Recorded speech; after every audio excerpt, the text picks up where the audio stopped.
Alright guys, in this video I'm going to show you how I import pandas.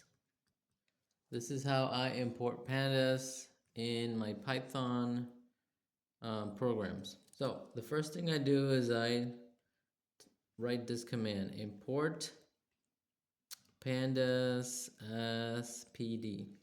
Alright, so import this is a Python keyword, and this is how this is what you use to import libraries in Python.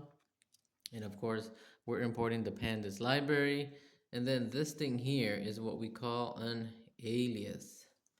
So from now on, instead of referencing the pandas library using the pandas string or the keyword, we're going to use pd to reference pandas. So in my Python code that I'm gonna write here, or after in my program, when I reference PD, I'm actually reference pandas, and then this allows me to access all the methods or functions inside the pandas library. So, for example, PD dot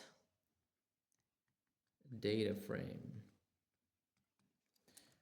So using the alias PD, I'm able to access the data frame method.